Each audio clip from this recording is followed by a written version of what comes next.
This is a special episode of What's Been Better called Breakthroughs. Breakthroughs are bonus episodes where Sylvia and I have conversations with individuals about their journey of overcoming and discovering their purpose. If you've been here before, you know we cuss. And if you're new here, please get used to it. Today, we're joined by Robyn Bloom, a life coach from Mississippi. Hi, Robyn. Hi, how you doing? Yes. Good. Hey, Robyn. Hey, girl. Hey. Hey, girl, hey.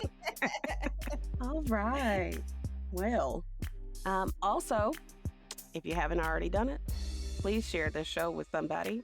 Subscribe, like, do all the things, but do not keep this for yourself. Yes. All right. We're going to have a great show today, y'all. I I already already know it. I feel it. I feel it. Yep. Yes. All right. Well, let's do this. Yes. So I want to start by sharing with you, Robyn, how we do. And you've heard our podcast before, our episodes before, but we start by saying what's been better, right? Because every day is better if we think about it that way. A lot of us, we rehearse our problems. And the hope is that we start rehearsing what's better in our lives so we can look for even the slightest bit of what's been better. So Sylvia, we'll start with you, Miss Lady. What's been better? I've been struggling to figure out what's been better lately. Uh-huh. So I've been kind of bringing myself back to the middle to say, you're still here. Mm-hmm. We're still here. Mm-hmm. We have to keep going. Yes. And Chris, I talked to him yesterday. I hadn't talked to him in a long time. And he reminded me to keep being in love with the process and not with the outcome. Mm-hmm. So I've been like really trying to center around that this process is a process that is worth it, Mm-hmm. and that I just have to keep going, just keep swimming, just Mm-hmm. keep going, just keep doing whatever it is that will come to whatever it's going to come to, but don't worry about whatever it's going to come to. Mm-hmm. Right. That's huge. Yep. That's huge. Miss Robyn, what's been better with you? Oh, you know what? Choosing me. I love it. Choosing me. I had a little episode not long ago, and I had to, remind myself that, girl, you come first. Your Mm-hmm. thoughts, your feelings, your emotions, all of that comes first, and everybody else will reap the benefits from that. So, I love yeah. it. I love Mm-hmm. it. Mm-hmm. What's been better for you, Lori? Well, I've been thinking about kind of some of the same things you're talking about, Sylvia, about challenging myself about better, right? Mm-hmm. And so there are a lot of things that come up for me. And I thought about it since our last episode with the Norfolk railway situation. Mm-hmm. And for me, as a therapist, as someone who looks at the glass half full instead of half empty, there's a thought that came because I always talk about that invitation, right? An Mm-hmm. invitation to be discouraged about what's going on in this world. Yeah. An invitation to feel like, life is fucked up. And for the most part, there are a lot of fucked up things in this world. But I have to steer the course. I have to stay who I am. I have to stay true to me, because if I don't stay true to myself, then I begin to lose who I am. Yeah. And there are times there's an invitation for me to look toward, and not just, about the episode, but look toward situations as not enough, right? Yeah. Like not enough money, or not enough friends, or not enough love from my family members, or, and I have to remember who my source is. And those things are not my source, Right. right? My source comes from my higher power. And I know that, and I seek that every day. However, sometimes I do get discouraged. Even like kind of last night, I want to see my daughter, and we're kind of rifting and stuff. Mm-hmm. And so I wanted to visit her because she just had a baby. Right. And I said, and I don't know where she lives. And Right. so I told her I want to see her and send me an address. and she didn't send it. So again, that doubt, that invitation of doubt started to come in. Like, she don't want to see you, you know? Mm-hmm. And I had to fight that. I Right. fought that all night, you know, to say she does. She loves me. I love her. It's all going to work out. So by 8 o'clock this morning, I saw that she sent the address, and I was like, okay. So, Yay! right. I So, know that has been like on your heart so heavy. yes, So that's such a that's a huge step, actually. That's not like a little baby step. That's a huge step. yes. To know the background of it, I'm so happy for you because I Hmm. know that has been a journey. Hmm. Yes. Yeah. It's Wow. very discouraging, but at the same time, it doesn't have to be. I Mm-hmm. have to remember again who my source is, and to seek hope and seek better all Yeah. the time. So thank you for asking me what's been better. Mm-hmm. That's been better. I've been winning, and I'm going to claim that I've been winning the battle of my thoughts. Exactly. Yeah. Yeah. Okay. So I want to say this. Every week we say we want to have you as a guest on the show. And we have not been hearing anything, haven't heard from anybody. We've been asking friends, family, all those people. But to have a stranger on the internet send us a message, it is just great. So, Hmm. Robyn got in contact with us on TikTok, my favorite app of all time, and just started telling us her story. And to which, y'all, I cannot wait for you to hear this story. But Robyn, thank you for joining us. Um, we want to hear your story, how you came into doing what you're doing and doing the work that you do. Okay. Well, 2016 is where everything started. Um, I was on my deathbed, and what started everything was my thought of, if I die today, my daughters would be too angry to be able to grieve the death of their mom. So that kind of forced me to deal with what I like to call the shit on the floor. So that's what Hmm. I did in the hospital room. I started to, and I don't know how that came about. It was just like, this is what you need to do. So that's what I started Hmm. doing. And I just Hmm. started holding myself accountable for how I showed up for myself, for how I showed up for them. Um, and with my mom, just life in general, things that felt important in that moment. And I was able to make peace with myself.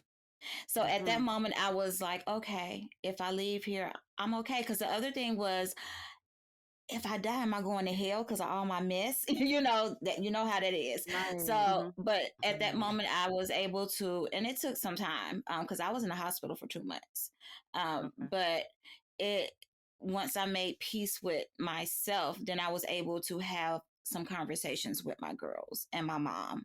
So that's where it started, dealing with the shit on the floor in the hospital room. Mm. Mm. Wow. Go ahead, Lori, because I have 1,000 questions. Me too. And so, Robyn, I want to find out first, are you open to just being um just transparent? Yeah, Okay. yeah. Okay. Okay. So, how did you end up in the hospital? Well, I was told that well, at first I started at one hospital, and after 2 weeks, they called my family and said we don't know what else to do for her, so they basically gave up on me. So I was that doctor said, "Look, I have a good friend, and she wants you." So they transferred me like middle of the night to this teaching hospital. But I Mm-hmm. was diagnosed with a rare blood disease. It's called acquired factor VIII.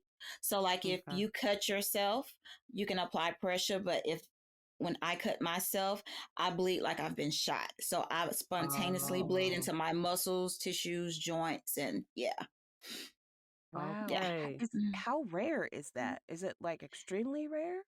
Yeah, I think, and two, I think because I think there are probably more cases, but doctors really don't know about it. And because I was so blessed to be at a teaching hospital, she had seen it before, So Okay. yeah. Okay. Okay. Mhm. Okay. Now, how long has this been a part of like all of your life? That's been a Um, thing? No, I got sick in the summer of 2016. I was going to the emergency room at least 3 times a week, and they were just sending me Mm-hmm. Wow. home. And it Mm-hmm. had gotten so bad to where I could no longer walk. Yeah. Mm. Wow. So it just kind of happened all of a sudden. Yes. They still don't know the trigger. She has no idea. She said for some people, you can actually find a trigger. Like she sent my records all over and Mm-hmm. Okay. nobody could pinpoint like what happened. Like, so Mm-hmm. yeah, but even when I left the hospital, I was still very, very sick. Yeah. Is it Mm. is it genetic? Is it something that came from someone in your family or that you could pass down? It's just No, like they, a random thing. yeah. Wow. And they Mm. say mostly older people get it. So, Mm. Oh, yeah. wow. Wow. Okay. Mhm. That's Once again, I'm so So special. Yeah. right, right? Just out here being yeah. special. Mm. Wow. That is So go I, ahead. I was gonna. Oh, girl, like we all over you, Robyn. That's okay. I think we're gonna chalk it up then to it had to happen for what Mhm. transpired after that. Yeah. Mhm. What do you think? I totally agree. I told my doctor. So let me pick it back a little bit. So, um, they put me on chemo. My body was rejecting everything, Mm-hmm. just rejecting it. So she came in and she said, this was towards the end of the 2 months. And she came in, she said, Robyn, there's one more thing we can try. And she said, there's a 50% chance you won't survive because you may bleed to death. They were supposed to stick something in my neck or whatever. And she said, but we're not going to talk about that now. Let's revisit that next week. So at that time, I stopped, taking visitors. Only Tony and my mom and my girls were allowed to see me. And yeah, for some reason, I just started talking to my body. I would talk to Mm-hmm. my muscles. I was talking to my spine, my brain. I was just talking to my body all day. And I had a special playlist that I miraculously created right before I got sick. There was a Okay. playlist, and my girls would play that music for me every day. So I would cry, I would pray, and I was talking to my body. So Mm-hmm. fast forward to that next week, she came in and she said, I don't know what you're in here doing. She said, but Mm-hmm. whatever it is, keep it up and I'll let you go home. So I was like, okay, I just thought she was being Mm-hmm. sweet. The week after that, I went home. Whoa. So she Wow. didn't need to do the thing, whatever No, that With procedure your was. neck. no, Wow. Mm. So no. so can I ask, when you started looking at the shit on the floor, Hmm. did you kind of I'm a list person. So did you make Okay. like a list of like these are all the people I need to get right with, or you just started It's picking like and whatever, choosing? it's weird. It's like whatever came to me. you Mm-hmm. know Okay. but mostly for sure it was like you have to deal with the stuff with your girls. You have to. And then the other thing was whatever that part of me feeling like if I would die now I will go to hell, it was those things. So there Mm. wasn't really a list, it was just whatever fell heavy on me. I hear you. it, What were it the was Go ahead. Oh, go ahead. Go ahead. You No, go. it was just a weird experience. I tell people I really can't explain. It was just like, this is what you do it. This Mm-hmm. is what you do it. Mhm. And it was like, I told my mom, I said, the weirdest thing is I realized that I didn't have a real relationship with God until I was able to have a relationship with myself. And in that Mm-hmm. hospital room, I developed a relationship with myself. And that opened Mm-hmm. the door for me to be able to hear, I feel, what God Mm-hmm. was telling me. And I think all that Mm-hmm. stuff was coming from God. That's Okay. Yeah. awesome. Ooh, Yeah. wee. I What got, ooh. what I don't know how far you want to go with this, but like what were some of the things with your girls that you felt like, okay, I got to fix this and this Mm-hmm. with my girls? Mm-hmm. It was, you know,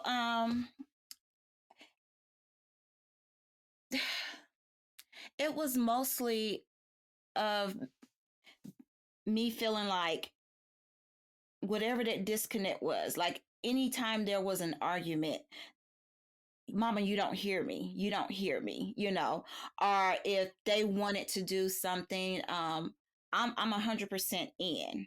And then if they say, well, I don't think this is going to work for me, and I had all these excuses, mostly me projecting. Let me just Mm-hmm. put that, me Mm-hmm. projecting Robyn onto them. And so I didn't create a safe space for them to fail or to Mm-hmm. be Okay. human, or to Mm-hmm. make decisions or to be Mm-hmm. vocal. It was all Okay. about me. Yeah. Mm-hmm.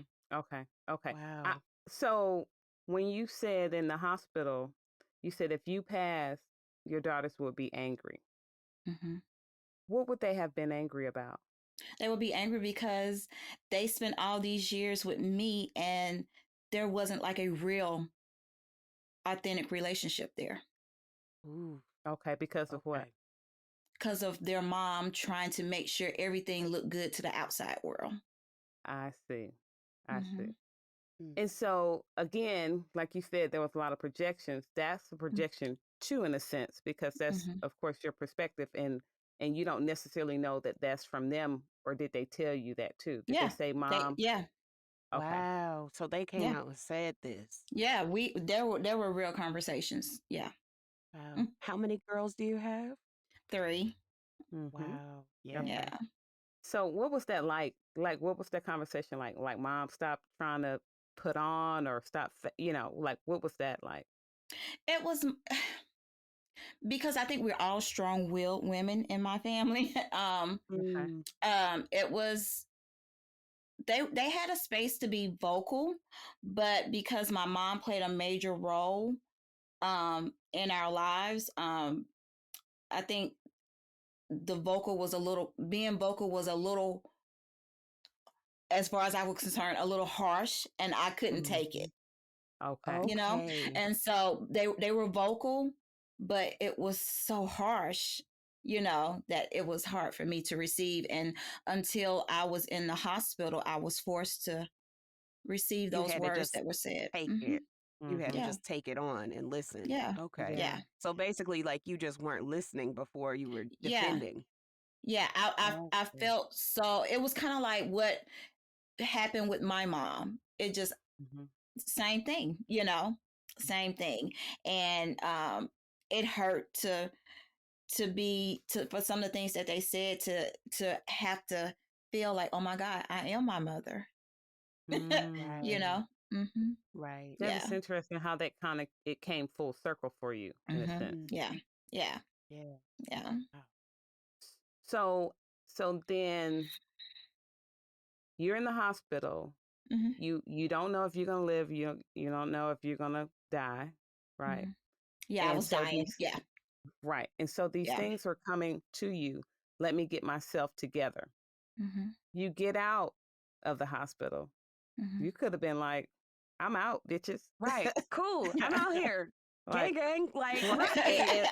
and and forgot about what that promise was to yourself, or that Yeah. promise was to God, as you were talking to your body and your muscles, and all of those Mhm. things.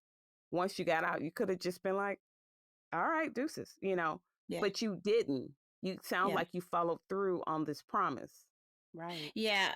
Well, when I got out the hospital, I was still very, very sick. Hmm. And I, Okay. I Okay. came home with a nurse and all of that. I had to go to Hmm. the to the clinic, Cancer Institute, once a week because they was treating it like a blood cancer. So Okay. I was still on chemotherapy. So I had to go see my physician every week. Well, that very first visit, like maybe 5 days after I came home, I went to see my doctor, and she sat me down and she looked me in my face and she was like, you're not here because of me, and whatever God has for you to do, I want you to go do it.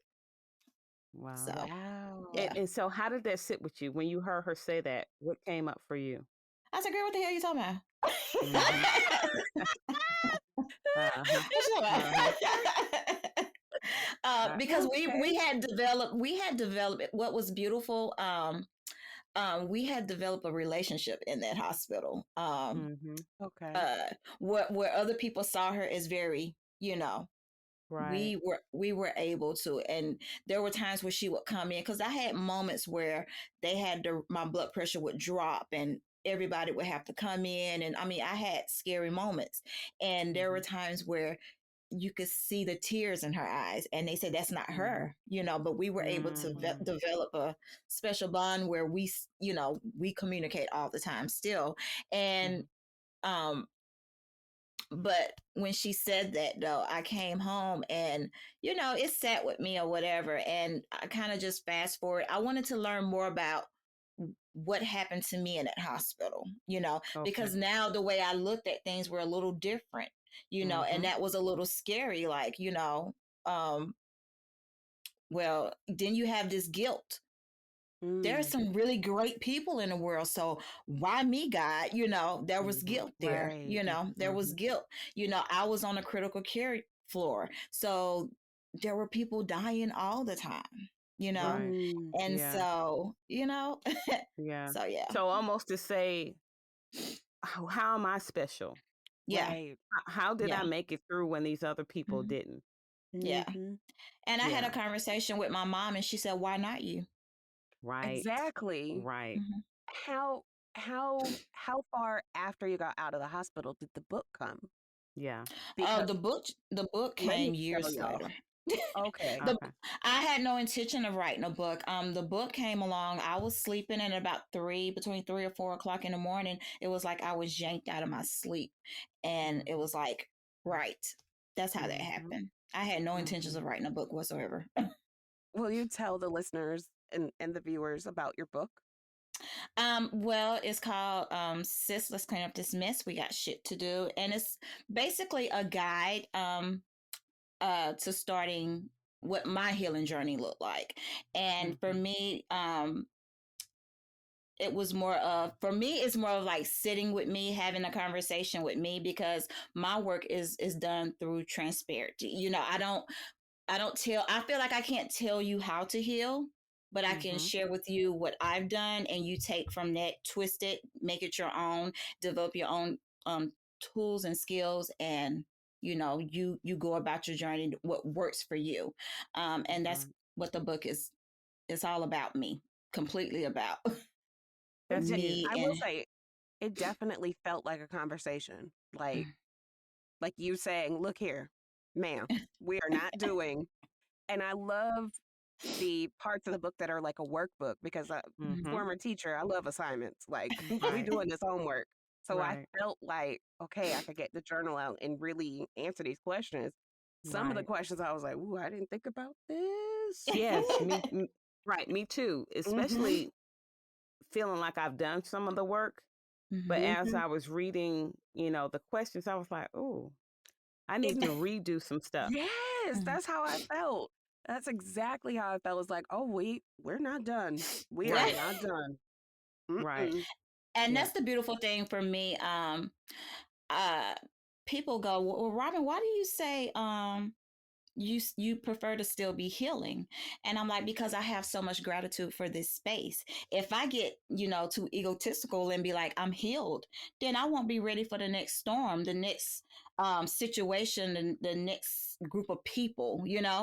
I choose Right. to be in this space and continually working, but now you won't find me in a corner when something happens.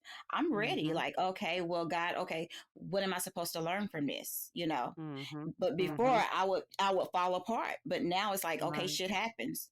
Let's learn this lesson so we can move Whew. forward. Well, so with that being the case, what's different then? Like, how are you now this way? um as far as being able to just be present, Yep. um Yeah. well, every lesson, every storm that I go through, there is a lesson. Mm-hmm.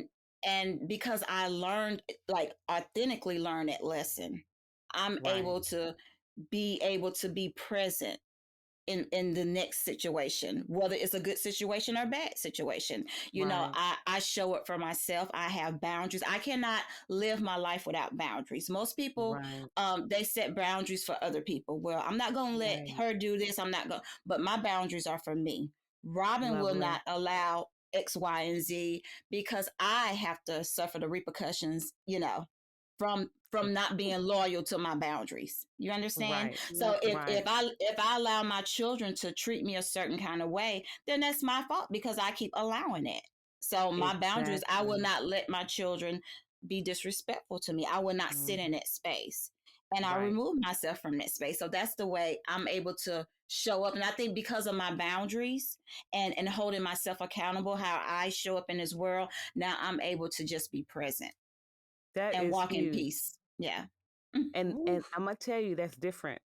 Yes. That's different from, I guess, how you had shown up before when you were Mm-hmm. talking about your daughter said certain Mm-hmm. things Mm-hmm. and it was really hard for you to hear. Right. Even maybe even if it was somewhat true, Mm-hmm. it could have been laced with disrespect, Yeah. Yeah. Yeah. So wow. Your Mm-hmm. armor is it's that's real. Like that's a shield that teach me your ways, Yoda, because what? Like Yeah. just the fact that your armor, I'm going to call it armor, also allows you then to be present because it's so reinforced Mm-hmm. is yeah, that's what I'm trying to get to. That makes I know. that makes a lot of sense. I keep in mind what my rock bottom. I don't feel like because I'm healing, I'm here. I'm still Mhm. just Robyn, Mhm. but I always remember what my rock bottom looked like and what it took for Right. me to get there and what it felt like, what it smelled like. I remember Mhm. everything about my rock bottom, and that Mhm. helps me also to be able to enforce the boundaries. So Mhm. because I didn't have boundaries also, um Mhm. that helped me end up in my rock bottom. You understand? And Oh yeah. so now I'm able to just be present because of that rock bottom. I'm so grateful for that rock bottom. I I'm bet. grateful I for it. bet. Oh, Hmm. yeah, I love it. I love And it. Hmm. and you mentioned about being present, right? It Hmm. also sounds like you're deciding in the moment to let go of fear Hmm. or let go of the thing that would keep you out of that space of, no, I'm right here in this space. I'm going to do the thing that I need to do. That's centered in my peace. Okay. Mm, I don't play about my peace. I worked hard to be in this moment, in this space. So if Mhm. it's gonna disrupt my peace, it got to go. And that Right. includes fear, that includes doubt, that Mhm. includes my thoughts, my feelings, that nobody, including children, significant other, parent, friend, family, will disturb my peace, including me. Mm. I'm not going mm. to do that. How Hmm. did you That's get to the point of convincing yourself that you also could disrupt your peace? Like mhm. how do you stop yourself? That Yes. comes with that accountability. Right. I'm Mm, always okay. practicing accountability, because if I have a conversation with one of my girls and you know um I may say something that may hurt their feelings. I hold myself accountable for that. If I have a thought, one day me and my oldest, we were having a conversation, and our rule is we will not let ego show up in our conversations. Mhm. And so when it did, we helped. She was like, "Hey, mama, you know what? This conversation is going left. This is not, what we should be talking about." So it's Mm, it's being able to hold myself accountable. Yes, that's okay. huge. Yeah. That's huge. Right. You Yeah. mentioned that you will not go back to rock bottom. Is Hmm. the rock bottom where you found yourself when you were in the hospital? Yeah. Okay. It's the shit So on the floor. right, right. There Mm-hmm. was a time in your book where you talked about the nurses were singing Hmm. to you. Yes. And I didn't want this to go past without sharing that, because I've never heard of staff in a hospital Hmm. singing Hmm. to a patient. Tell Yeah. me about that. That was huge. My pain was horrific, because Mhm. I was bleeding Mm-hmm. internally, and this started at the first hospital. I had all these little white nurses or whatever, and Mhm. it was a Catholic hospital, Mhm. and Mm-hmm.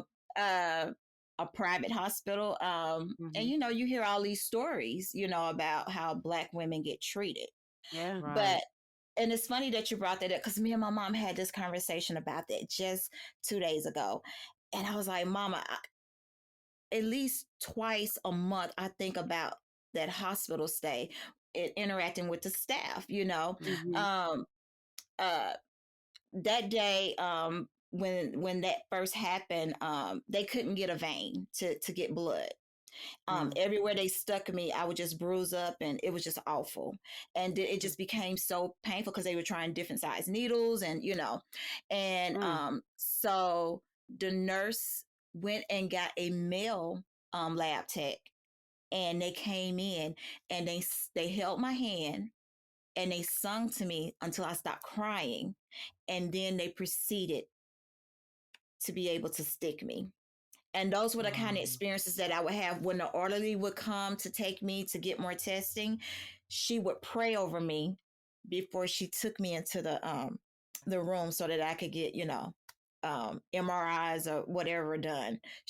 They would pray over me. So it was like it was like, when I look back at it, I told my mom, it was like God was like, I got you, but I need you to get you. That's how I look at it now. Like, I got you. I don't send people to take care of you, but you got to get you. You got to do your part. And that's the way, when I look back at it, that's how it shows up for me. Even those nurses, when I wasn't on their schedule, they would still come in and check on me. There was one nurse who, I didn't even know who she was, but I worked in public education, and I was always Mama Bloom. That's how the kids will refer to me. I will cuss you out and love you at the same time. Yes. And so, but I was always the one they would come to. And there was a little white boy. It was a predominantly Black school, and he was having a rough time, and he would drop the N word out of defense for himself. And, and we would have conversations, and, and this and that, but he always had the utmost respect for me. Well, his mama ended up being one of my nurses, and she said, I saw your name, and I came in, and she said, I wanted to tell you, thank you for taking care of my baby. And when I tell you, she took such good care of me, and even when I was being transferred in the middle of the night, there were two little white nurses, young nurses. They cried when I was leaving, and they snuck my phone number so that they could check on me, and but it was like, yeah. Oh, Yeah. It's wow. amazing. Because we Yeah. hear the horrific stories, and I've had the horrific stories of Mhm. the bad treatment. So to hear Yeah. that, it's like, it's a little bit of hope. It's a little bit of Yeah. like, better is Yeah. possible. It's a little bit of Yeah. all those things. But Yeah. it is like the higher power came and was like, no, no, no, Mhm. we're going to put this Yeah. dome around you. We're going to put these people in place. And Yeah. that is so powerful. Yeah. Like, it's Yeah. something to know when you are in such a calamity that there is still somebody sent Mhm. to help you, somebody Mhm. sent to protect you when you can't Mhm. protect yourself. Right. Yeah. Like, Right. that's the most powerful thing. I Yeah. have chills. And I Yeah. think Yeah. every little bit helps, right? Mhm. Because you helped her son. You were able to see her son through Mhm. his need and Mhm. not his skin color. Yeah. Mhm. You were able to understand him on a different level. Mhm. And that says a lot about who you are. Mhm. Yeah. And then the favor was returned Mhm. because in Right. your time of need, she was able to see past skin color Mhm. to help. And I think that's so beautiful. And I Yeah. think it sounds like it aided to your transformation. Yeah. And it's funny because that was one of the things, because I did work in public education. So I always had I had kids in and out of our home. Mm-hmm. And I feel like another issue with my girls was they was able to see me show up for all these other kids, and like, Mhm. well, Mama, What we have about an us? issue too. Yeah. But what I Right. realized with having a conversation with my mom is that because they were also my girls, I knew what they were capable of. I had, Mm-hmm. you know, not to say higher standards, but I guess, because I knew them Mhm. personally, and Mm-hmm. so, but that was my fault, Yeah. they still needed that space to fail, because I had another student who he had a swastika, and but he was one of my babies. I took care of him, and Mm-hmm. after he graduated, I saw him at a store one day, him and his fiance, and she said, Mm-hmm. I heard so much about you, and he said, guess what, Miss Bloom, he said, I had it removed just because of you. Yeah. Whoa. Wow. Yeah. Whoa. Yeah, Yeah. because I don't know how to handle that. That's Mhm. wow. Like, yeah, Mhm. you had to be saved because Mhm. you were doing the work of the higher power. Yeah, You and were I didn't already know. doing it. You didn't Yeah, and realize that it. yeah, I didn't know it. And, even like in other situations, I had told my mom, I was like, I think I was already in the process of healing, but it came off wrong because I didn't know what the hell was happening. I didn't know what that Right, was. So Right. it came off as odd, and it was an odd mm-hmm, place for me. But when I look back on it, I was already starting to work in my, right. yeah. Is So, go Go ahead, ahead. Sylvia. Oh, um, how far? Okay, so you get out of the hospital. You're not hmm still fully. I'm not going to use the word healed. Mm-hmm. Um, you're not fully recovered back to Yeah, a point where you can go out and do more. How right. long does it take until you get to that point where you could? Uh, whew. So that was in 2016. So I would say going into 2018, um, Wow. I had told myself I took myself off chemo because it was making me so sick. And me and my doctor, her goal was to get me off my medication. And she said, Robyn, this will kill you before your illness will. And, and I sat with that. I sat Mm-hmm. with it and I was like, this stuff is making me sick. I can't enjoy the girls. I can't enjoy Tony. I'm blessed with this awesome man. Finally got a good man. Can't even enjoy him.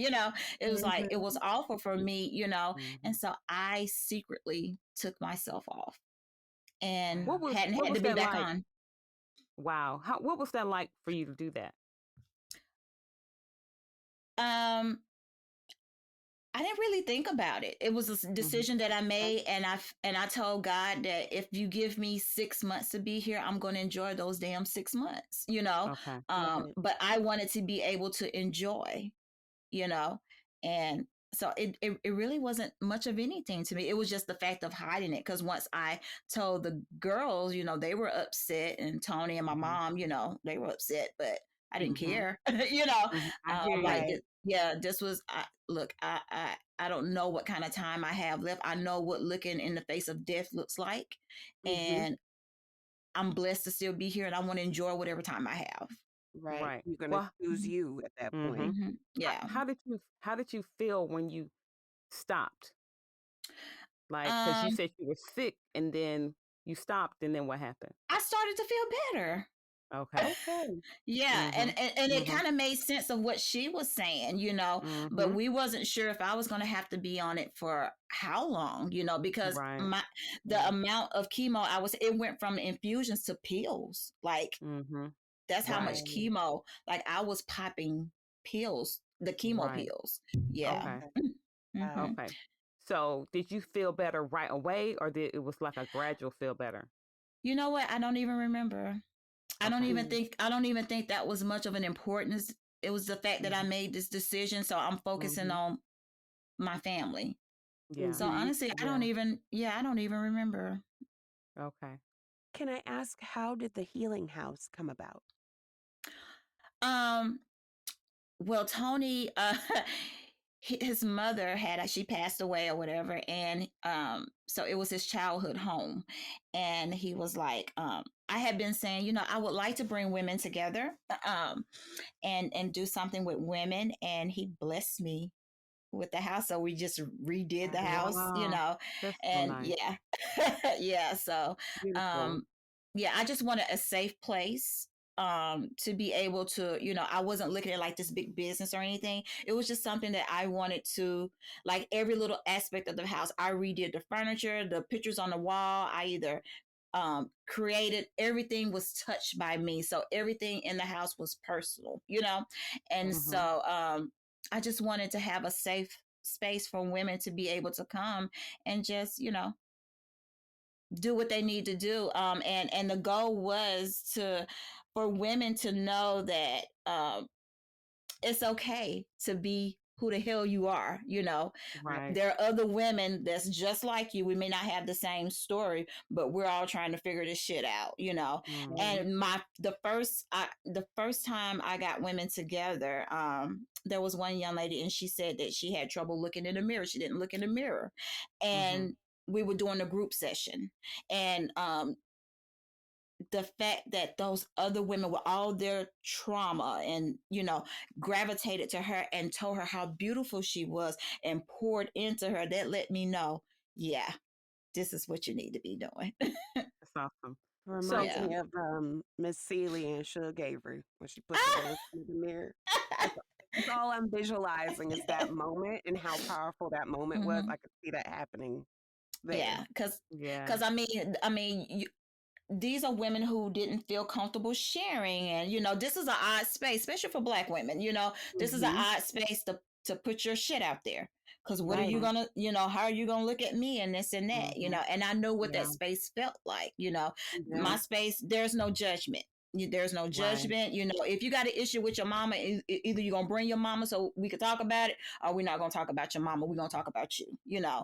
So Hmm. That's that, huge. that was the kind of space I was trying to create, and also for Black women to know that what sisterhood looked and felt like. you Right. know Yeah. I don't think we get that a lot, to be able to sit in a space and not be judged, to be able to cry and share, and other people pour into you, just Hmm.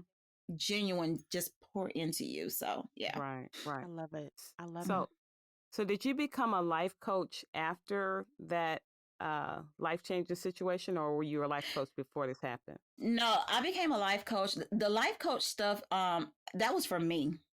Okay. I was trying to understand my thoughts and, this new way of thinking and feeling. And so Hmm. I was like, well, I'm going to look into not life coaching, but some of those Hmm. classes, and just kind of see if, I can get some insight. And I Hmm. started taking a class and go, oh my God, this is how I feel. This makes sense. And, this and that. Right. Right. Although I felt like I had to tweak it a lot just for it to be able to be a Black woman, Hmm. and differences. But that was for me. That Right. that Okay. I had no intentions of being a life coach. No. I see. So, how far along in your process did coaching come about? Like after That 2016? that started before I stopped my chemo, and when I was still home. Okay. Yeah, Okay. going through the guilt stuff and all of that, that started, yeah, in Okay. Cool. 2017. Hmm. Okay. Okay. Okay. Cool. So it's Cool. like a gradual process of Yeah. adding. Yeah, everything just Mhm. kind of, I did the self work in the hospital, and I continued once I got out, and just I needed to make sense of things, if that makes sense. I needed Yeah. Mhm. stuff just, Oh Yeah. yeah. yeah, I needed to make sense of these new feelings and the way I was looking at life, because that's not what I was used to. Um Right. especially, the accountability, all of that stuff, the stuff that happened in the hospital, still was like, I was like, how did that happen? Right. Yeah. Make it Mhm. make sense. So that's where me Wow. looking into the life coaching classes just for self. Yeah. Were you in Mhm. therapy in this process also? Yeah, I have a therapist. Okay. I prefer my clients have a therapist, because Hmm. I like to take what they learn in therapy, and then now we're gonna apply it to the real life shit that maybe a therapist can't say, but I can say, and kind of get in your ass a little more. You know what I'm saying? And I Yeah. mean, I Mhm. get sued. So yeah, so I take what I take what they learn in therapy. And I give them the space to take that and apply it, and try to create their own tools and skills. So Hmm. because my thing is this, um if I tell you what to do, if I say, okay, this is what healing looks like, A to Z, and you go, okay, I'll do that, and it looks good and it feels good. Okay. Now, when the next storm happens, then now, oh, well, what would Robyn do? Or what would my Hmm. doctor do? And so now you're trying to get us on the phone, and now we have to navigate your next storm. I don't want to do that. So my Hmm. thing is, if you learn to navigate your own storms, I'm just there to assist you and say, well, let's look at it this way, or ask your Hmm. therapist what she thinks about X, Y, and Z, and then you come back and let's try to make that make sense in the way everyday life looks for you. And then Right. that's how I like to do it. And now you're not dependent on me, you're not dependent on Right. your therapy, and now you Hmm. can sit in those two spaces and really gain from it. That's huge. That's huge. That's huge. Hmm. Were there any books that informed you in this process that kind of, as you read through them, you're like, oh wow, I can this needs to happen, or oh, I can No, use that. No. Really? This was all Nothing. yeah, this was all self. And that's the beautiful thing when I tell people like, "Oh my God, you don't understand. Everything that you need is within you." Mm-hmm. But you got to start doing the little work, just the little things. You got to be able to take the criticism from the people who actually care and want the best for you, but you got everything you need is within you. Everything. I Mm-hmm. read more now than I did. Yeah. Okay. Okay. Hmm. Okay. Yeah. When you say doing the little things, what are some of Hmm. those little things besides like hearing the criticism or listening? What are some of the other little things that'll help people to eventually get to the point, like you said, if you are able to weather whatever your storm is because you are present? You have to deal with the shit that's living rent free in your head. Mm. The stuff that the little girl who's sabotaging your everyday life, you got to deal with her. You got to have my little Robin shows up, and I'm like, hold on, okay, we got this. Let me look at it, because I know when she shows up, she's scared. Her job is to protect me because she knows what life used to look like for me. So her job is to protect me. But Mm-hmm. now I have control, so I'm able to say it's okay. We're good. We're good. So it's things like that, holding yourself accountable. A lot of people who even go through abuse as a child, their thought is, well, I could have done something to prevent it, or I could have done X, Y, and Z. And I give people the space to own it. If that's how you Mm-hmm. feel that. Mm-hmm. Now Mm-hmm. let's talk about let's move forward. Okay, so if you feel that you own it and I give you that, so now let's discuss how it really wasn't your fault. Let's discuss that. But I Mm-hmm. feel like in my journey, because I didn't have anybody, I was forced to feel how I felt. I Right. had to feel Yeah. it. So nobody was able to say, Robyn, well, no, that wasn't you. And it was me in that room, So I was Right. forced to feel how I felt. I did another podcast before it was live on Instagram. And a guy said, I don't like that you called yourself toxic. I said, but that's what the hell I was. I said, that's the Mm. problem. You're trying to tell Mhm. me how I'm supposed to look. But that's who Right. I Right. was. Let me own that. Yeah. Let Yeah. me That's own deep. that. Yeah. Your level of ownership is huge. Yeah. Like, Let me own that. So once you're able to own who you are and be okay with that person, now you're able to say, I forgive you. I Mm-hmm. forgive mhm. you. But you can't Yeah. do anything if you don't acknowledge it. You can't do anything. So Yes. just If that you don't acknowledge, accountability. Yeah. That yeah. accountability is huge. So I say, I don't tell people where to start, but for me, the accountability. Yeah. Okay. Hmm. Wow.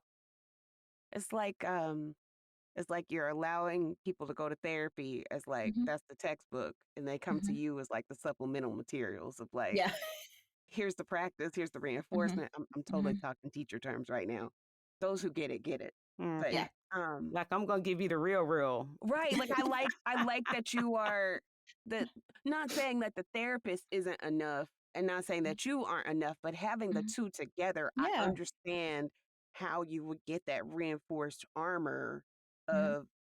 of yeah, like just being able to finally be present would be Mhm. so game changing. Mhm. Yeah. It's sorry, I'm processing a lot of shit in real time. Okay. Like, Like seriously. yeah, no, like it's it's a lot of shit happening up here. Like it's a lot of sticky notes that just got posted. Like, Listen, I'm trying to deal with the fact that she wasn't reading no damn books as this was coming. like what? Like God is just downloading on her, like getting into like, girl, you better get your shit together. I Yeah. love that. Yeah. Like, That's huh? huge. Yeah. It yeah, yeah. What? And Wow. and now to read a book is like because Tony Hmm. brought home a book not long ago. I've been reading it. Uh Gosh, there's a chemo brain. Hmm. It's the human experience. I think that's what it's Okay. called. But I'm like, oh Okay. my God, this makes so much sense. But Right. it's like, Right. now when I read something and go, oh yeah, okay, that makes sense. Hmm. Or oh, that really makes sense. It gives me another way to even look at the way I was looking at things. But Hmm. I Okay. honestly feel like everything, even going back to the hospital, just being able to talk to my body. you know, Yeah. the Right. power of being able to help heal yourself. And you Right. may Because not be healed where you think you should be, but I mm-hmm. was healed enough to where I was healed in this.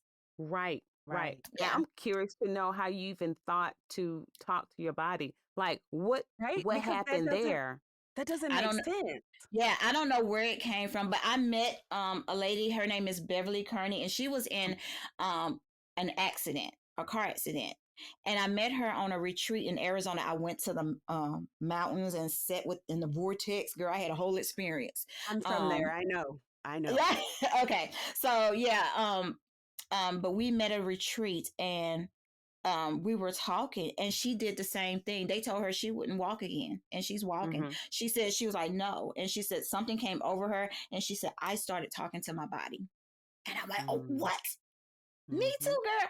And I have met multiple people who have done the same thing, you know, people that were like in stage 4 cancer, you know, preparing to go to hospice. And they just said, you know what, I'm going to try this before I sign it on that dotted line. And they're walking and living and enjoying, you know. So I do feel like there's power in healing. But I feel like for me, it was here. Once I was able to take care of this helped me take care of this. One last Yeah. question before we go.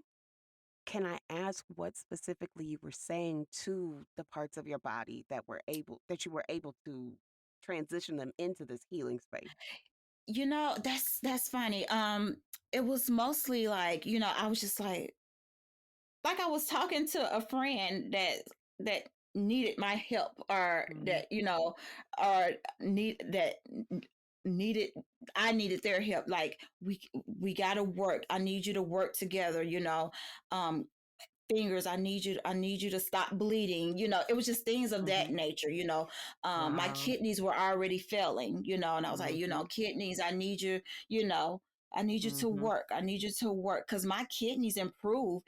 That I was this close. He was like, he sat down with my mom, and he was like, we're gonna have to put you on dialysis, you know. Whoa. And like everything just made a quick U-turn. It was just, I can't explain it, but I was just talking to my body like I was just talking to a person. Like, we got to work together. You know, I need you to work together. I need you to heal.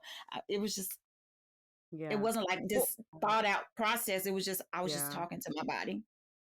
How do you feel today? How is your body today? How is your mind? How is the situation? Is it all gone? The blood issue, is it cleared, or where are you? Yes, I am in remission.